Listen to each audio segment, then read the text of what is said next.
Bismillahirrahmanirrahim. Assalamu alaikum. Hürmetli televizyon görüşler. Bu qatimlik haftalık istiqlal haberleri programımıza kelganlarni qizg'in qarshi olamiz. Men Abdullah Yalqun.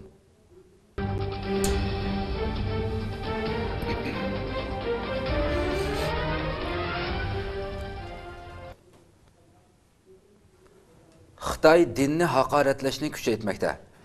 Komünist Xitoy doiralarining Uyg'urlarni dinsizlashtirish tashviqoti İslam dinini uçq aşkara haqoratlash bilan davom qilmoqda. İşğalçı komünist Xitoy doiralarining bir tutash o'rinlashtirishi bilan o'tkazilib kelayotgan Uyg'urlarni dinsizlashtirish tashviqot faoliyati Sharq Turkistonning umumiy shahar, yezi kentlarida davom qilmoqda.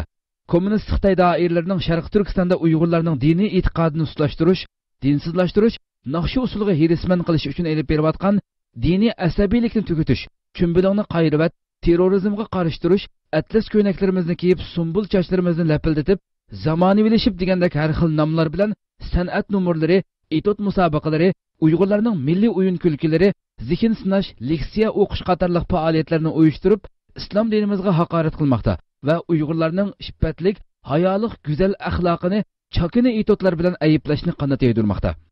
Shundaqla yollanma mulohizachilarni taklif qilib, bu xildagi faoliyatlarning kuchaytirilishi kerakligi va mushu xildagi faoliyatlar bilan xalqni Xitoylar davrang silayotgan atalmish diniy asabiy ideyalardan amaliyotda bo'lsa haqiqiy musulmondak Uyg'urdek yashashdan to'sib qola oladiganligini davrang silishmoqda.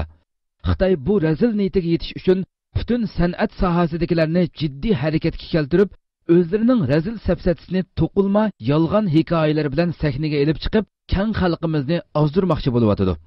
Xitoy doiralarining Sharq Turkistonda elib berayotgan Uyg'urlarni dinsizlashtirish bir tutash faoliyati 27-28 noyabr kunlari Sharq Turkistonning Xotan viloyati Gumi nahiyasining Sanju yezisi, Korli shahri, Yangi shahar yezisi, Kucha nahiyasi qatorliq shahar yezalarda asabiylikni tugutish, atlas ko'ynaklarimizni kiyib, sumbul sochlarimizni yalpitib, esil nag'ma navolarimizga jo'r bo'layli, qonunga rioya qiladigan fuqarolardan bo'lib, go'zalligimizni namoyon qilib, baxtlik turmush yaratib, jalibkor xotan barpo qilayli degan temalarda naqshi usul, nutq so'zlash faoliyatlarini o'tkazdi.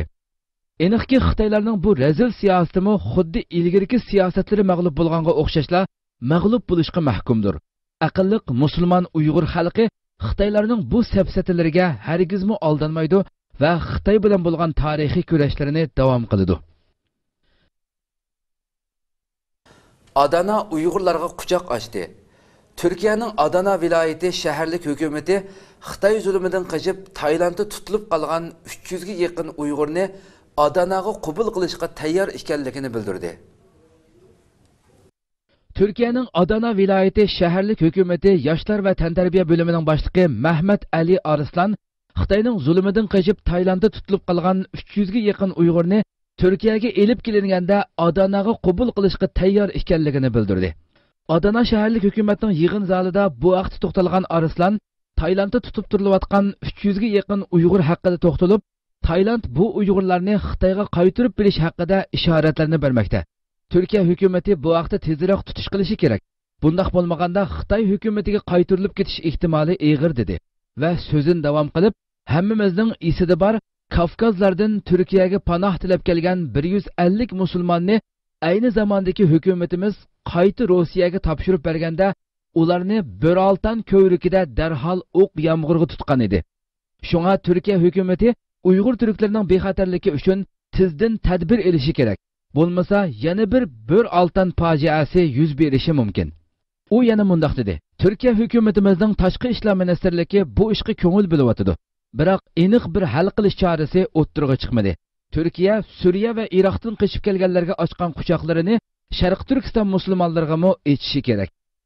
Arslan Efendi yana Adana shaharlik hukumat nomidan yuqori organlarga bu Uyg'ur turklari Turkiyaga elib kelinish bilan darhol Adanaga qabul qiladiganligini va ularga mangulik quchoq ochadiganligi haqida doklad sunganligini. Shuning uchun Turkiya hukumatining bu qarindoshlarni tizdan Turkiyaga elib kelishi kerakligini, navoda kechikib qilinsa bu qarindoshlarning vabolining Türkiye uchun bir ahanat tamg'isi bo'lib, tarixga yezildiganligini mo qo'shib qo'ydi.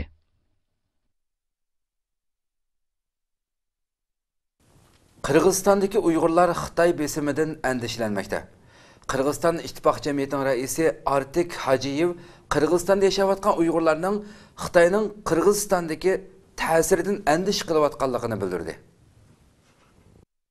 Qirg'izistondagi Uyg'urlar tomonidan tuzilgan ittifoq jamiyatining boshlig'i artık Qirg'izistonda yashayotgan Uyg'urlarning Xitoyning Qirg'izistondagi ta'siridan andish qilayotganligini bildirdi.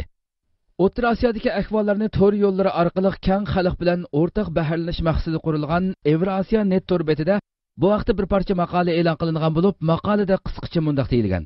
Xitoy bo'lsa Qirg'izistonning eng chong tijorat sheriki. Shundaqla Qirg'izistonning poytaxti Beshkek Beijingni rozi qilish uchun paloqshimoqda.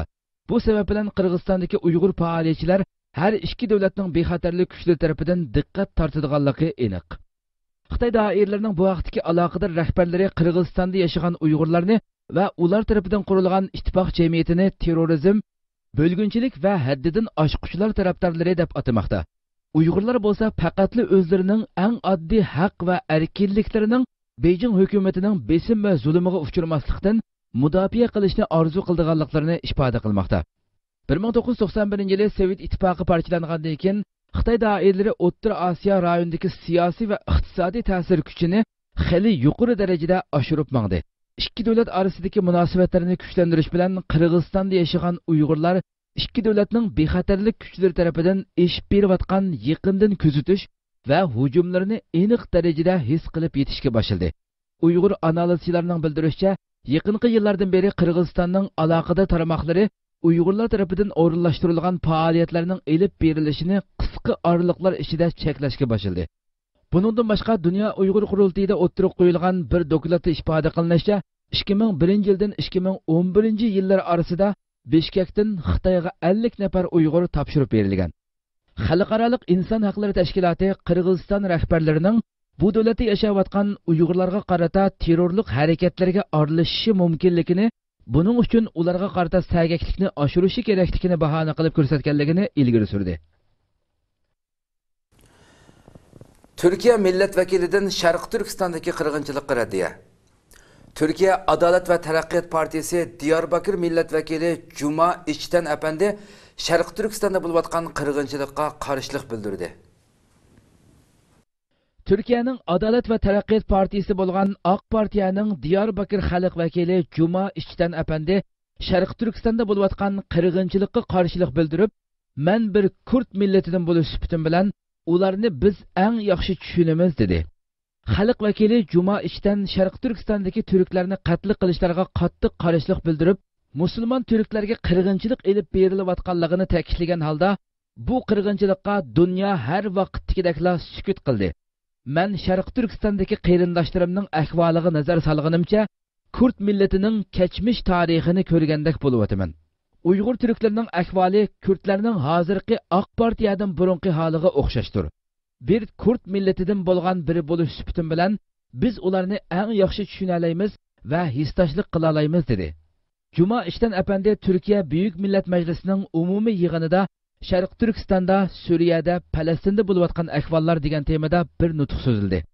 So'zida dunyoning hamma yerida zulm ostida yashayotgan xalqlarga salom berish bilan boshlab, insonlikning g'ururi 1949-yildan beri oyoqlar ostida dafsanda qilingan yerlardan biri bo'lgan Sharq Turkistonga salomlar bo'lsin. Qo'rqinchoqlarning 1946-yildan beri ishg'ol ostiga elib olgan, zulm qilgan, qo'rqmas insonlarning bu zulmga bosh egmasdan jonlarini bu yo'lda pido qilib shahid bo'lgan, to'xtamasdan qarshilik ko'rsatgan va tunji qiblimiz Salohiddin Ayyubi fathi qilgan Falastin zaminlariga salomlar bo'lsin. 1982-yildagi Hama qatliami 2011-yildan beri Halabda, Rojavada, Shamda, G'otada, Kobanida, Sinjarda Asad va uning yandash kuchlar tomonidan qatl qilingan insonlarning hisobini so'rayotgan, haq va hurriyat uchun kurash qilayotgan Kurtlarga, Turkmanlarga, Arablarga salom bo'lsin. Myanmarda buddistlar tomonidan tirik holda o'tqa tashlanib o'ldirilgan shahidlarimizga salomlar bo'lsin. O'rta Afrikada bo'yinlariga kirist belgisi taqilgan holda La ilaha illalloh deganlarni o'ldiryotdi. Bu zolimlarga bosh egmaganlarga salom bo'lsin dedi. Nutqining oxirisida Sharq Turkistonda yashagan musulmon turklarga qirg'inchilik elib berilishning davom qilayotganligi haqida to'xtalgan Cuma İçten Efendi so'zni mundoq oxirlashtirdi. 1949-yildan beri 35 milyon insonning kommunist Xitoy tarafidan o'ldirilganligi xabarlarini bilamiz. Bu qirg'inchilikqa dunyo har vaqtdagilar sukut qildi. U yerda har kuni qirg'inchilik, ko'ch va qiynashlar, jinoyatchisi majhul bo'lgan qazo va hodisalar, o'limga hukm qilinishlar, turi ko'p xil bo'lgan nafas olg'usiz zulmlar yashanmoqda. Faqatli bu yil ichida 260 Uyg'ur turkini etib shahid qildi. Hozir Taylandda 300 kishi mahkum holatda. Navoda bularni Xitoyga qaytarsa, bularning oqibatimi o'qqa tutilish bo'lishi mumkin. Hammamizning xabarda bo'lganidek, texi yaqinda Qashqarda 3000 kishi o'pchi qatl qilingan edi dedi. Sayın Başkan, değerli milletvekilleri, insanlığın onurunun 1949 yılından beri ayaklar altına alındığı yerlerden biri olan Doğu Türkistan'a selam olsun. 1949 yılından beri 35 milyon insan komünist Çinliler tarafından katledildi. Hala Doğu Türkistan'da yaşayan Müslüman Türklere soykırım yapılmaktadır. Bu soykırıma dünya her zamanki gibi suskun kalıyor. Doğu Türkistan'a bakınca Kürtlerin geçmişini görüyorum. Uygur Türkleri, Kürtlerin AK Parti iktidarından önceki halleri gibiler. Her gün soykırımlar, göç, işkence, faili meçhul cinayetler, idamlar ve zulümler. Bir Kürt olarak onları en iyi anlayan bizleriz. Sadece bu yıl 260 Uygur Türk'ü kurşuna dizilerek şehit edildi. Tayland'da 300 kişi tutuklu. Eğer bunlar iade edilirse bunlar da kurşuna dizilecekler.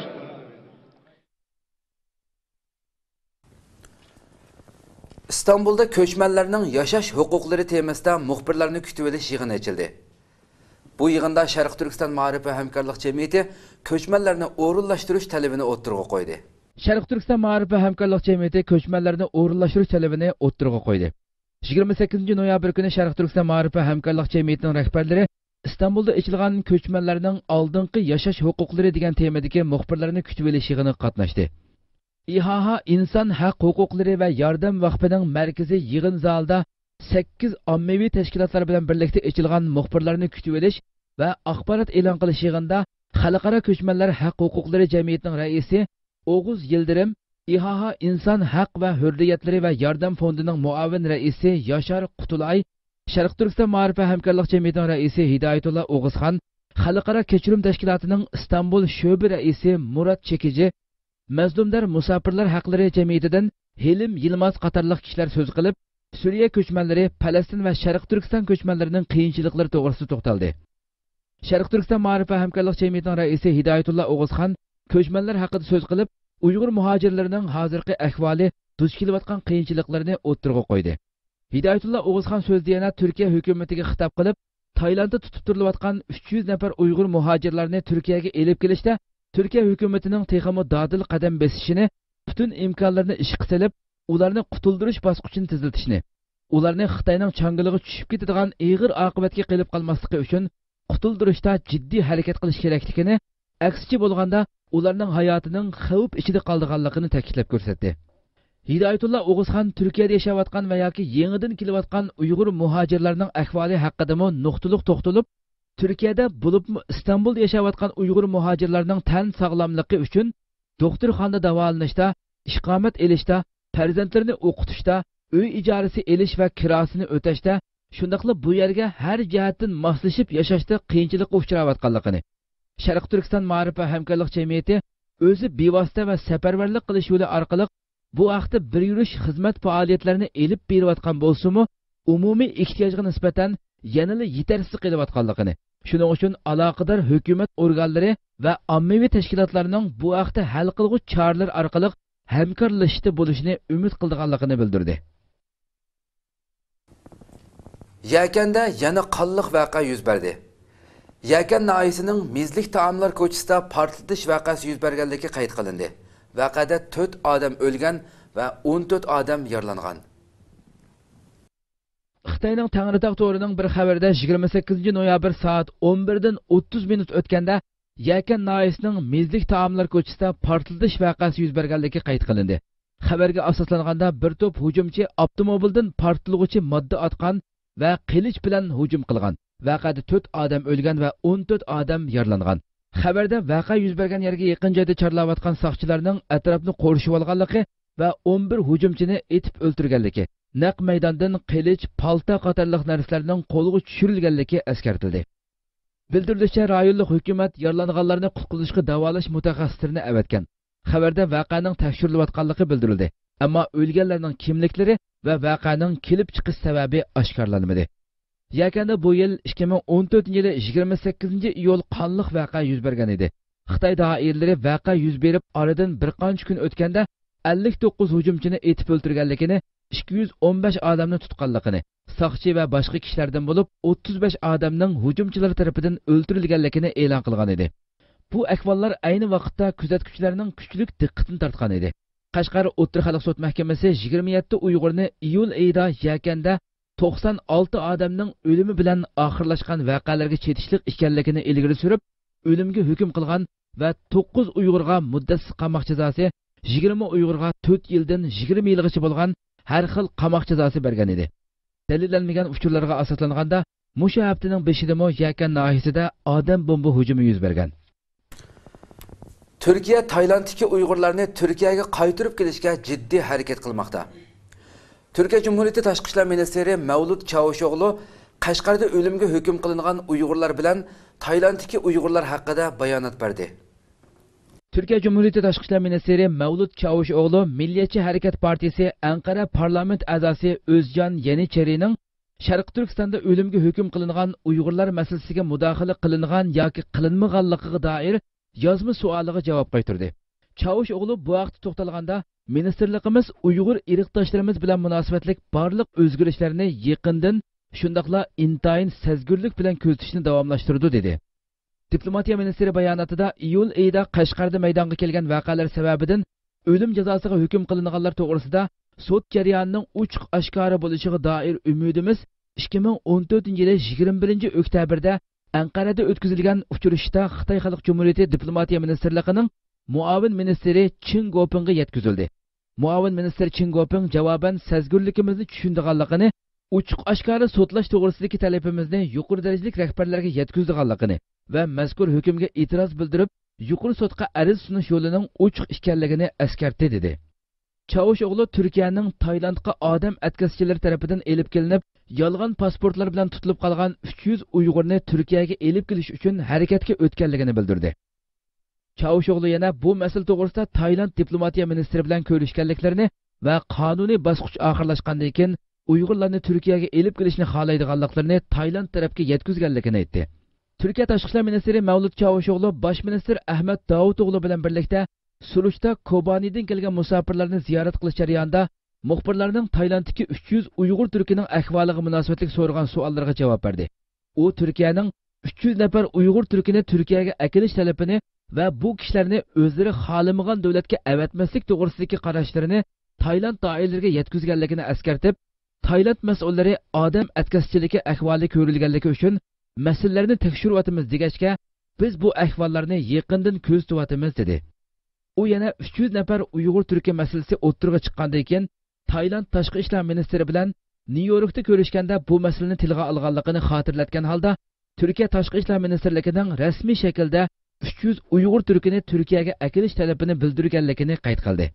Yana bir tarafdan Turkiyadagi siyosiy partiyalardan birisi bo'lgan Buyuk Birlik partiyasining boshlig'i Mustafa Dastiji Turkiya hukumatiga agar Taylanddagi u 300 nafar Uyg'urga ega bo'lmasanglar, ikki qo'limiz yaqinlarda bo'ladi dedi. Xitoy Turkiyani Uyg'ur masalasi to'g'risida aybladi. Xitoy doiralari Turkiyani Uyg'ur muhojirlarga ko'ngil bo'lganligi sababli adabsizlarcha aybladi. Xitoy doiralari Taylandda bu yilning 5-ida yerlik soqchilarning qo'liga tushib qolgan 300 dak Uyg'ur musofir haqida bayonot berdi. Taylandda bu yilning 5-ida soqchilarning qo'liga tushib qolgan 200 dak Uyg'ur musofir nihoyatda qiyin ahvolda turayotgan bir paytda Tayland tashqi ishlar ministrligi bu haqda bayonot berib, bu Uyg'urlarning davlat tavalligining tekshirilayotganligini, bu masala to'g'riliq ham Turkiya bilan hamda Xitoy bilan ko'rishayotganliklarini bildirdi.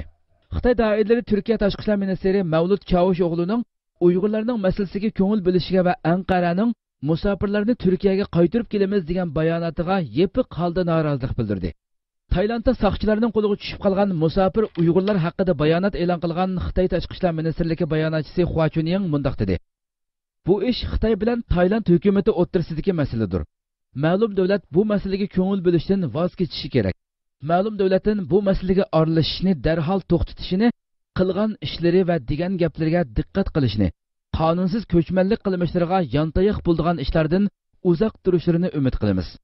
Tayland Tashqi ishlar ministrligi bayonotchisi Sek Vannameti Uyg'ur musofirlarining navbatdagi ahvoliga hal qilish chorasi tepish uchun aloqador taraflar bilan ko'rishib kelayotganliklarini, ministr Tanasak Patimapravgoning mansabdoshi Chavush o'g'li bilan xalqaro bir munbarda ko'rishganligini, biroq Uyg'ur musofirlar masalasi haqida ko'rishmaganligi haqida aniq ma'lumot bermadi. Tayland taratqularida e'lon qilingan Chavush o'g'lining agar Uyg'ur musofirlar Xitoyga qaytirib etilgan taqdirda o'lim xavfiga duch kelishi mumkin degan so'zlari alohida diqqat qo'zg'agan. Xitoyning Sharq Turkiston haqidagi xavfsizlik doklati. Beijing doiralari Sharq Turkistonda yo'lga qo'ygan xavfsizlik tadbirlari haqida doklat e'lon qildi. Beijing e'lon qilgan Sharq Turkistonning xavfsizligi munosabatlik doklatga asoslanganda rayonda yaqinqi 6 oyda 115 terrorlik guruhi harakatga o'tmasdan bartaraf qilingan. 334 odam qo'lga olingan. Internetda tarqalgan 294 dona terrorlik materiali va 18 ming qonunsiz diniy kitoblarga munosabatli tekshirish boshlangan. Xitoy doiralari bu yil may oyida Sharq Turkiston va Xitoyning ichki o'lkalarida yuz bergan hujumlarning ko'payib ketishi sababidan bir yillik qattiq zarb berish harakatini boshlagan edi. Mutaxassislarning qarashicha, Xitoy Sharq Turkistonda qattiq bexatarlik tadbirlari va yuqori besimli siyosat yo'li qo'yayotgan bo'lsa-mu, zo'ravonlik voqealari to'xtamay yuz bermoqda. Xitoy taratqullari e'lon qilgan ma'lumotlarga asoslanganda, Sharq Turkistonda yaqinqi 6 oy ichida ayrim yuz bergan 8 voqeada 175 odam hayotidan ayrilgan. O'tgan yilning o'xshash mezgilda bu sonning 46 ekanligi Uyg'ur akademik Ilhom To'xtining muddatsiz qamoq jazosiga hukm qilinganligining dokladda cho'ng natija deb ta'riflanishi alohida diqqat qo'zg'adi. O'ttir yo'l tutish bilan hammaga tunilgan Ilhom To'xti apandi Xitoyning Sharq Turkistondagi siyosatlarini tanqid qilganligi uchun bu yil 2014-yil sentabr oyida bo'lgunchilik jinoyati bilan ayblanib, muddatsiz qamoq jazosiga hukm qilingan edi. Dunyo ayni vaqtda bu voqeaga qattiq norozilik bildirgan edi.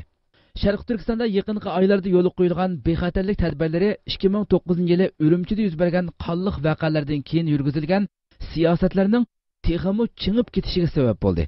Uyg'ur kishilik huquq qo'g'dug'uvchilari chekidan oshgan yuqori besimli siyosatlarning vaziyatni keskinlashtirib etadiganligini ilgari surib kelmoqda. Sharq Turkistonlik muhojirlar uchun yordam chaqiriqi. Sharq Turkiston Ma'rif va hamkorlik jamiyati Uyg'ur muhojirlar uchun yordam chaqiriqi e'lon qildi. Sharq Turkistondagi turli siyosiy, diniy, ijtimoiy va fikr erkinligiga qarata ish berayotgan besim va qatliamlar sababi bilan hayotini saqlab qolish uchun ko'p sondagi Uyg'urlar chet ellarga qochib chiqmoqda. Yuqorida qayd qilingan tragediyalik sabablar tufaylidan jonlarini saqlab qolish uchun va hur erkin yashash uchun vatanlaridan ayrilishga majbur bo'lib qolgan va ko'pinchisi ayollar va bolalardan tashkil topgan Sharq Turkistonliklar Kambodja, Vyetnam, Tayland, Indoneziya, Malayziya qatorliq davlatlarni aylanib 10 ming kilometrdan ortiq yo'l yurib Turkiyaga yetib keldi. Ular ichidan vatandan chiqib boshqa davlatlarning chegarasidan bir qismi chegaradan o'tib atganda chegara mudofaa qilish kuchlari tomonidan etib o'ldirildi. Shundaqla bu jarayonda bir muncha bolalar ochliq va kasallik sababidan o'lib ketdi. Bu sababdan keng xalq ommasining, ommaviy tashkilotlarning va rasmiy organlarning taskunga qolgan bu muhojir qarindoshlarimizning ehtiyojlarini tezdan hal qilish uchun butkul xalqni ansarlik sifati bilan bu qarindoshlarga quchoq ochishini chaqiriq qilamiz. Qilingan yordamlar yordam beruvchilarning ko'zitishi ostida yetkazilib berildi. Yordam berishni xohlaydiganlar hatto bu muhtoj oilalarni bevosita ziyorat qilish imkoniyatiga ega qilindi. Hurmat bilan Sharq Turkiston Ma'rif va hamkorlik jamiyati. Aloqalashuvchi Abdukarim Kuchar. Aloqa telefon nomeri 0212 523 28 77. Faks nomeri 0212 523 28 76. Hürmetli televizor ko'ruvchilar, shunda qilib bu haftalik istiqlol xabarlari programmamiz mush yerda oxirlashdi. Kelar qatimqi programmamizni ko'rishgacha sizlarni janobiy Allohga topshiramiz. Assalomu alaykum va rahmatulloh.